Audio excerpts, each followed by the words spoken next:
आकाशवाणी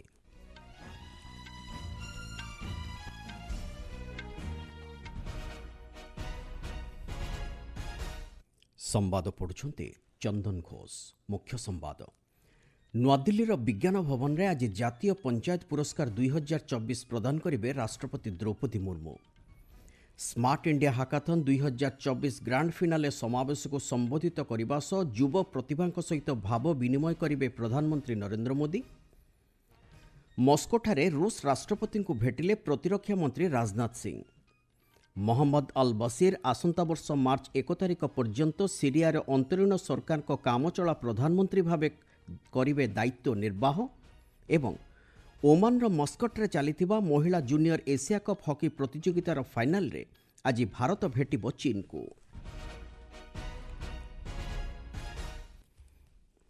राष्ट्रपति द्रौपदी मुर्मू आज नुआदिल्लीर विज्ञान भवन में जातीय पंचायत पुरस्कार 2024 प्रदान करेंगे। चलित वर्ष विभिन्न वर्गरे गोष्ठी विकास और तृणमूल स्तर में सुशासन सुफल पहुंचाइबा दिगरे कार्य करथिबा 45 जन व्यक्ति विशेष तथा पंचायत को यही पुरस्कार प्रदान कराजिबो। ଏହି ସମାରୋହରେ ପଞ୍ଚାୟତରାଜ ମନ୍ତ୍ରୀ ପୁରସ୍କୃତ ହୋଇଥିବା ପଞ୍ଚାୟତଗୁଡ଼ିକ ପକ୍ଷରୁ କାର୍ଯ୍ୟକାରୀ କରାଯାଇଥିବା ବିଭିନ୍ନ ଅଭିନବ ଉପାୟକୁ ନେଇ ପ୍ରଣୀତ ପୁସ୍ତିକା ଉନ୍ମୋଚନ କରିବେ। ଏ ସମ୍ପର୍କରେ ପଞ୍ଚାୟତରାଜ ମନ୍ତ୍ରଣାଳୟ ପକ୍ଷରୁ ଜାରି କରାଯାଇଥିବା ଏକ ବିବୃତ୍ତିରେ କୁହାଯାଇଛି, ଏହି ପୁରସ୍କାର ମାଧ୍ୟମରେ ଗ୍ରାମାଞ୍ଚଳ ଭାରତର ବିକାଶ ଦିଗରେ ଅଭିନବ ଉପାୟ ଆପଣାଇବା ଲାଗି ପଞ୍ଚାୟତଗୁଡ଼ିକୁ ପ୍ରେରଣା ମିଳିବ। प्रधानमंत्री नरेंद्र मोदी आज smart India hackathon 2024 grand finale रे युव प्रतिभा सहित भाव विनिमय करेंगे। श्री मोदी वीडियो कॉन्फ्रेंसिंग माध्यम यह समावेश को संबोधित करेंगे। केंद्र शिक्षा मंत्री धर्मेंद्र प्रधान यह हाकाथन सप्तम संस्करण ग्रांड फिनाले को आभासी माध्यम उद्घाटन करेंगे, जहाँकि देशर 51 केन्द्र में आज आरंभ हो। ग्रांड फिनाले 1300 रु अधिक छात्र छात्री दल अंशग्रहण करेंगे। ଏହି ହାକାଥନ୍ ମାଧ୍ୟମରେ ଛାତ୍ରଛାତ୍ରୀମାନେ ଦୈନନ୍ଦିନ ଜୀବନରେ ଆମେ ସମ୍ମୁଖୀନ ହେଉଥିବା ବିଭିନ୍ନ ସମସ୍ୟାର ସମାଧାନ କରିବାର ଅଭିନବ ଉପାୟ ଦେଇଥାନ୍ତି। ଚଳିତ ବର୍ଷ 54ଟି ମନ୍ତ୍ରଣାଳୟ, ବିଭାଗ, ରାଜ୍ୟ ସରକାର ଓ ଶିଳ୍ପାନୁଷ୍ଠାନିକଗୁଡ଼ିକ ପକ୍ଷରୁ 250ରୁ ଅଧିକ ସମସ୍ୟା ଉପସ୍ଥାପନ କରାଯାଇଛି। ଏଥିରେ ଅଂଶଗ୍ରହଣ କରୁଥିବା ଛାତ୍ରଛାତ୍ରୀ ଦଳ ନିଜର ବୁଦ୍ଧିମତ୍ତା ପ୍ରୟୋଗ କରି ଏହିସବୁ ସମସ୍ୟାର ସମାଧାନ କରିବେ। आयुष्मान बय बंदना कार्ड प्रति वरिष्ठ नागरिकों उत्साह वृद्धि पाइबा अत्यंत संतोषजनक बोली प्रधानमंत्री नरेंद्र मोदी मतव्यक्त करिसेंति। सामाजिक गणमाध्यम पोस्ट करी श्री मोदी कहिसेंति, वरिष्ठ नागरिकों स्वास्थ्य और निरामय जीवन लगी सरकार विहित पदक्षेप ग्रहण करुछंति। एही सब कार्यक्रम सुजोग नेबाकू से वरिष्ठ नागरिकों अनुरोध करिसेंति। स्वराष्ट्र मंत्री अमित शाह गतकाली नुआदिल्ली रे हरियाणार मुख्यमंत्री नायब सिंह साइनी उपस्थित में 3टी नूतन अपराधिक आईन कार्यकारिता अग्रगति संपर्क में समीक्षा करछंती। एही नूतन आईनगुड़िक हरियाणा रे पुलिस, कारागार, अदालत विचार प्रक्रिया और फरेन्सिक क्षेत्र में सफलतार सह उपयोग कराजिबा उपरे आलोचना करा जायछि। बैठक में स्वराष्ट्र मंत्री कहिसेंति, प्रधानमंत्री नरेंद्र मोदी नेतृत्व में कार्यकारी करा जायथिबा एही 3टी नूतन अपराधिक आईन वर्तमान जनसाधारण साधारण अधिकार सुरक्षित करने और न्याय प्रदान प्रक्रिया को सुगम करने दिगरे सहायक हो पारिछि। आसंता वर्ष मार्च 31 तारिख सुधा एही 3टी आईन को 100% कार्यकारी करने लगी एही अवसर में स्वराष्ट्र मंत्री हरियाणा सरकार को कहिसेंति। जलशक्ति मंत्री सीआर पाटिल गतकाली नुआदिल्ली रे पंजाब, मध्यप्रदेश और बिहार ग्रामीण परिमल विभागीय मंत्री सहित एक उच्चस्तरीय बैठक करिसेंति। एही बैठक में श्री पाटिल ग्रामांचल संप्रदायर स्वास्थ्य और सम्मान रक्षा करने दिगरे परिमल व्यवस्थार गुरुत्व पर आलोकपात करिसेंति। से कहिसेंति, स्वच्छ भारत मिशन ग्रामांचल रूपांतरीकरणर मूल भित्ति। एहाकु सफलतार सह कार्यकारी करागले संपूर्ण स्वच्छता हासिल करा जाय पारिबो बोली श्री पाटिल कहिसेंति। ए क्षेत्र में महिला स्वयं सहायक गोष्ठी, स्थानीय नेता और घरोई उद्योगी मानकु नियोजित करा जाय संप्रदाय नेतृत्वाधीन आभिमुख्य आपणाइबा उपरे श्री पाटिल गुरुत्वारोप करिसेंति। ଏହା द्वारा देशर ग्रामांचल एक निरंतर परिमल व्यवस्था सफलतार सह कार्यकारी करा जाय पारिबो बोली केंद्र जलशक्ति मंत्री कहिसेंति। आपण माने संवाद सुनुचंती आकाशवाणी। प्रतिरक्षा मंत्री राजनाथ सिंह गतकाली मस्कोठारे रूस राष्ट्रपति व्लादिमीर पुतिन को भेटिचंती। ଏହି ଅବସରରେ ଶ୍ରୀ ସିଂ ଭାରତ ରୁଷ ମଧ୍ୟରେ ଥିବା ବନ୍ଧୁତ୍ୱ ଉପରେ ଆଲୋକପାତ କରି କହିଛନ୍ତି, ନୂଆଦିଲ୍ଲୀ ସର୍ବଦା ରୁଷର ବନ୍ଧୁ ଭାବେ ଛିଡ଼ା ହୋଇ ଆସିଛି ଏବଂ ଭବିଷ୍ୟତରେ ମଧ୍ୟ ଏହି ସମ୍ପର୍କ ସୁଚାରୁ ରୂପେ ତୁଲାଇବ।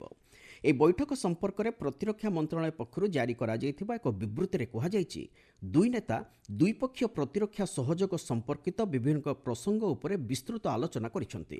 ଦୁଇ ଦେଶ ମଧ୍ୟରେ ଥିବା ଭାଗିଦାରୀର ଅପାର ସମ୍ଭାବନା ରହିଛି ଏବଂ ମିଳିତ ପ୍ରଚେଷ୍ଟା ଦ୍ୱାରା ଏକ ଉଲ୍ଲେଖନୀୟ ସଫଳତା ହାସଲ ଦିଗରେ ପଥ ପରିଷ୍କାର ହୋଇପାରିବ ବୋଲି ଉଭୟ ନେତା ସହମତ ହୋଇଛନ୍ତି। ପୂର୍ବରୁ ପ୍ରତିରକ୍ଷା ମନ୍ତ୍ରୀ ଶ୍ରୀ ସିଂ ଓ ତାଙ୍କ ରୁଷ ପ୍ରତିପକ୍ଷ ଏକବିଂଶତମ ଭାରତ ରୁଷ ଆନ୍ତଃ ସରକାରୀ ଆୟୋଗ ବୈଠକରେ ସହ ଅଧ୍ୟକ୍ଷତା କରିଥିଲେ। ଏହି ବୈଠକରେ ଶ୍ରୀ ସିଂ ଭାରତ ରୁଷ ଦ୍ୱିପକ୍ଷୀୟ ସମ୍ପର୍କ ଅତ୍ୟନ୍ତ ସଶକ୍ତ ବୋଲି କହିବା ସହ ରଣନୀତିକ ଭାଗିଦାରୀର ଏକ ଗୁରୁତ୍ୱପୂର୍ଣ୍ଣ ଭୂମିକା ରହିଛି ବୋଲି ମତବ୍ୟକ୍ତ କରିଛନ୍ତି। ଏ ସମ୍ପର୍କରେ ସାମାଜିକ ଗଣମାଧ୍ୟମରେ ପୋଷ୍ଟ କରି ଶ୍ରୀ ସିଂ କହିଛନ୍ତି, ପ୍ରଧାନମନ୍ତ୍ରୀ ନରେନ୍ଦ୍ର ମୋଦିଙ୍କ ସମ୍ପ୍ରତି ଦୁଇଥର ରୁଷ ଗସ୍ତ ଦ୍ୱାରା ଦୁଇ ଦେଶ ମଧ୍ୟରେ ସମ୍ପର୍କ ଅଧିକ ସଶକ୍ତ ହୋଇପାରିଛି। ଘରୋଇ ପ୍ରତିରକ୍ଷା ଶିଳ୍ପର ବିକାଶ କରିବା ଦିଗରେ ସରକାରଙ୍କ ପ୍ରତିଶ୍ରୁତିବଦ୍ଧତା ସମ୍ପର୍କରେ ମଧ୍ୟ ଶ୍ରୀ ସିଂ ଉଲ୍ଲେଖ କରିଛନ୍ତି। ଏଥିସହିତ ମେକ୍ ଇନ୍ ଇଣ୍ଡିଆ ପ୍ରକଳ୍ପରେ ଅଧିକରୁ ଅଧିକ ରୁଷ ଶିଳ୍ପାନୁଷ୍ଠାନଗୁଡ଼ିକର ଅଂଶଗ୍ରହଣ ଦ୍ୱାରା ନୂତନ ସୁଯୋଗ ସୃଷ୍ଟି ହୋଇପାରିବ ବୋଲି ପ୍ରତିରକ୍ଷା ମନ୍ତ୍ରୀ ମତବ୍ୟକ୍ତ କରିଛନ୍ତି। ମହମ୍ମଦ ଅଲ୍ ବସିର୍ ସିରିଆର ଅନ୍ତରୀଣ ସରକାରଙ୍କ କାମଚଳା ପ୍ରଧାନମନ୍ତ୍ରୀ ଭାବେ ନିଯୁକ୍ତି ପାଇଛନ୍ତି। ସ୍ଥାନୀୟ ଟେଲିଭିଜନର ଏକ ବିବୃତ୍ତି ଦେଇ ଶ୍ରୀ ବସିର୍ କହିଛନ୍ତି, ଆସନ୍ତା ବର୍ଷ ମାର୍ଚ୍ଚ 1 ତାରିଖ ପର୍ଯ୍ୟନ୍ତ ସେହି ଅନ୍ତରୀଣ ସରକାରଙ୍କ ନେତୃତ୍ୱ ନେବେ। ପୂର୍ବରୁ ମହମ୍ମଦ ଅଲ୍ ବସିର୍ ସିରିଆର ଉତ୍ତର ପଶ୍ଚିମ ଅଞ୍ଚଳର ଏକ ପ୍ରଦେଶର ପ୍ରଶାସନ ଭାର ନିର୍ବାହ କରୁଥିଲେ। ଇତିମଧ୍ୟରେ ପଶ୍ଚିମ ଏସୀୟ ଅଞ୍ଚଳରେ ସମ୍ପ୍ରତି ସ୍ଥିତିକୁ ଦୃଷ୍ଟିରେ ରଖି କେନ୍ଦ୍ର ସରକାର ସିରିଆରେ 75 ଜଣ ଭାରତୀୟଙ୍କୁ ସ୍ୱଦେଶ ଆଣିଛନ୍ତି। ସେମାନଙ୍କ ମଧ୍ୟରେ ସାଇଦା ଜାଇନାବଠାରେ ଫସି ରହିଥିବା ଜାମ୍ମୁ କାଶ୍ମୀରର 44 ଜଣ ଜାଇରିନ୍ ସମ୍ପ୍ରଦାୟ ବ୍ୟକ୍ତି ଅନ୍ତର୍ଭୁକ୍ତ।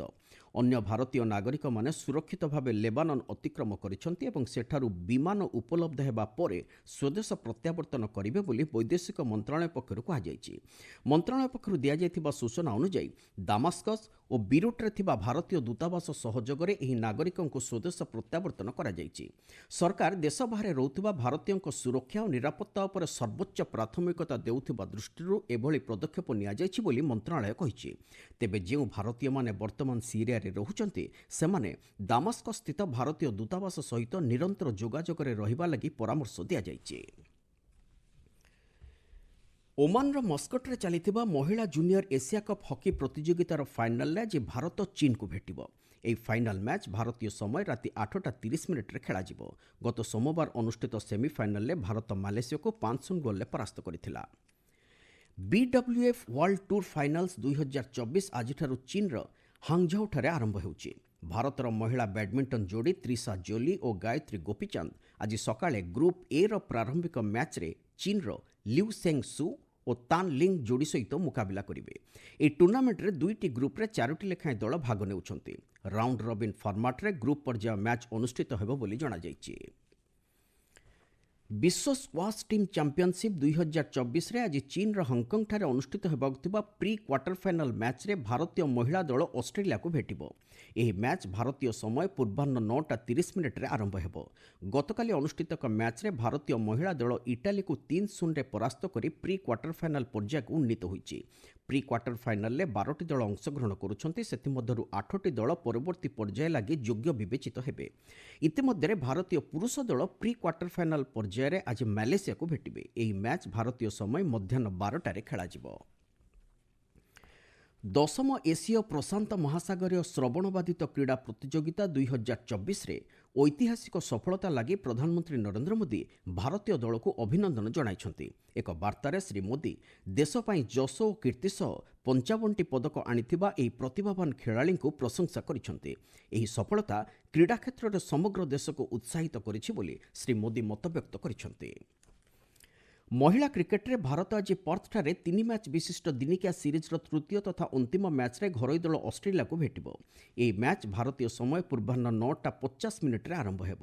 ପୂର୍ବରୁ ଅଷ୍ଟ୍ରେଲିଆ ଏହି ସିରିଜ୍ର ପ୍ରଥମ ମ୍ୟାଚ୍କୁ 5 ୱିକେଟ୍ରେ ଏବଂ ଦ୍ୱିତୀୟ ମ୍ୟାଚ୍କୁ 122 ରନ୍ର ବିଶାଳ ସ୍କୋରରେ ବିଜୟୀ ହୋଇ 2-0ରେ ସିରିଜ୍ କବ୍ଜା କରିସାରିଛି। ମୁଖ୍ୟ ସମ୍ବାଦଗୁଡ଼ିକ ପୁଣି ଥରେ। ନୂଆଦିଲ୍ଲୀର ବିଜ୍ଞାନ ଭବନରେ ଆଜି ଜାତୀୟ ପଞ୍ଚାୟତ ପୁରସ୍କାର 2024 ପ୍ରଦାନ କରିବେ ରାଷ୍ଟ୍ରପତି Droupadi Murmu. Smart India hackathon 2024 grand finale ସମାବେଶକୁ ସମ୍ବୋଧିତ କରିବା ସହ ଯୁବ ପ୍ରତିଭାଙ୍କ ସହିତ ଭାବ ବିନିମୟ କରିବେ ପ୍ରଧାନମନ୍ତ୍ରୀ ନରେନ୍ଦ୍ର ମୋଦି। ମସ୍କୋଠାରେ ରୁଷ ରାଷ୍ଟ୍ରପତିଙ୍କୁ ଭେଟିଲେ ପ୍ରତିରକ୍ଷା ମନ୍ତ୍ରୀ ରାଜନାଥ ସିଂ ଏବଂ ଓମାନର ମସ୍କଟ୍ରେ ଚାଲିଥିବା ମହିଳା ଜୁନିୟର ଏସିଆ କପ୍ ହକି ପ୍ରତିଯୋଗିତାର ଫାଇନାଲରେ ଆଜି ଭାରତ ଭେଟିବ ଚୀନକୁ। ସମ୍ବାଦ ଶେଷ ହେଲା। ଅଧିକ ସମ୍ବାଦ ପାଇଁ ଆପଣମାନେ newsonair.gov.in ୱେବସାଇଟ୍ ଏବଂ ନ୍ୟୁଜ୍ ଅନ୍ ଏୟାର ଆପ୍ରେ ଲଗ୍ଇନ୍ କରିପାରିବେ।